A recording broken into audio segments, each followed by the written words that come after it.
L'homme, parce qu'il sacrifie sa santé pour gagner de l'argent. Après quoi, il sacrifie l'argent pour récupérer sa santé. Il est tellement anxieux à propos du futur qu'il n'apprécie pas le présent. Au résultat, il ne vit ni dans le présent ni dans le futur. Il vit comme s'il n'allait jamais mourir et il meurt sans jamais avoir vraiment vécu. Cette phrase du Dalai Lama, on peut la comprendre assez simplement. Ce qu'il veut nous dire, c'est que notre condition humaine, un peu absurde, nous fait faire des choses bizarres vues de l'extérieur et on se demande même quel est notre projet. Pourquoi faisons-nous ça ? Pourquoi sacrifions-nous notre santé pour de l'argent qui nous fait récupérer notre santé? Pourquoi ne vivons pas dans le présent, etc. Pourquoi nous mourrons sans jamais avoir vécu, etc. Eh bien, Dalai, je vais te donner la réponse de ce pourquoi et pourquoi notre dessein n'est pas du tout absurde. Pas du tout. Parce qu'il sacrifie sa santé pour gagner de l'argent. Après quoi, il sacrifie l'argent pour récupérer sa santé. Dalai, un homme qui a un projet, qui fait quelque chose dans sa vie, sacrifie toujours sa santé pour développer ses possibilités. Les possibilités aujourd'hui sont achetées avec l'argent, donc il va chercher à gagner de l'argent. Avec ces possibilités-là, il ne va pas simplement récupérer sa santé, c'est très réducteur de le voir comme ça. Les hommes qui ont réussi leur projet en sacrifiant leur vie, ils ne font pas que récupérer leur vie, ils font aussi améliorer leur santé, leur hygiène, leur longévité. S'ils ont un problème de vie, comme le cœur qui lâche, ils le remplacent par un cœur mécanique, en métal, un cœur mort. Le but de toute l'humanité, c'est de survivre à la vie. C'est ça le grand dessein de l'homme, c'est le projet de l'homme. Et si toi, Dalai, tu nous vois de manière absurde évoluer, c'est parce que tu n'as pas compris notre projet et tu cherches à nous arrêter au présent. Tu nous dis « enjoy le présent, mec ». Mais non, ça ne va pas.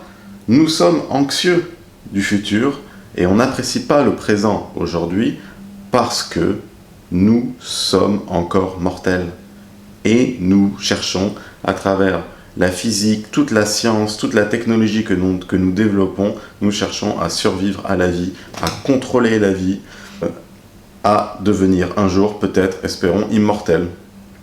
Et ce n'est pas du tout un rêve, ça a commencé par une augmentation de l'hygiène, puis ensuite des réparations à base de pansements que nous utilisons tous, de vaccins, d'annihiler les bactéries qui peuvent nous causer, les bactéries qui sont pourtant la vie, on les tue pour préserver notre vie, d'accord? Mais ce projet d'anéantir la vie autour de nous, et la vie en nous, est un projet de survivre à la vie. Car nous sommes tous nés de la vie, nous sommes tous des êtres vivants, d'accord? Mais nous, sapiens, nous avons la conscience que cette vie va être traître, elle va nous lâcher, et on lui en veut. Elle va un jour nous abandonner, et ce jour on le connaît, c'est le jour de notre mort. Et on n'accepte pas ça, on ne va pas la laisser nous abandonner. Et bien que ce soit difficile de s'en détacher, de la tuer, nous la tuerons. Nous tuerons toute vie qui nous menace. Autour de nous, il restera de la vie domestiquée, des chiens, des chats, de la vie serviable, des abeilles qui nous donnent ces noisettes et ces aliments. Il nous restera de la vie sous contrôle, dans des cages, dans des zoos, isolés. Mais la vie sauvage, ça fait longtemps qu'on s'en isole. Ça fait longtemps qu'on vit plus longtemps dans des appartements, tout seul, sans vie autour de nous, en nettoyant tous nos plans de travail de toute vie possible avec des produits antibactériens qui sont la vie.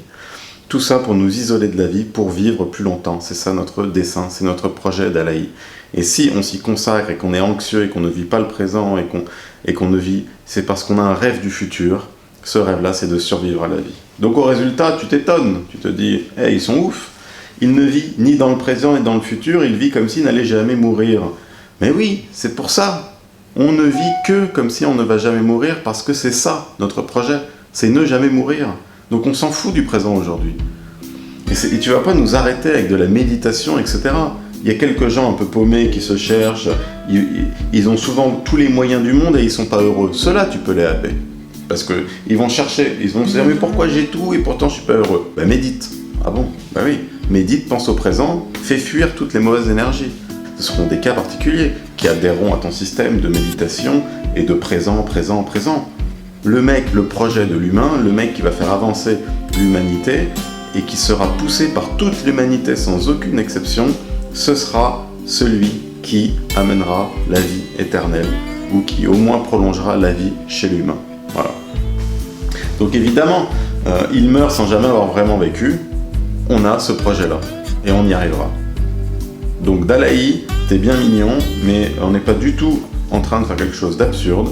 Ta vision est réductrice, et elle est ignorante du projet humain, du projet de survie que l'on a tous. Voilà.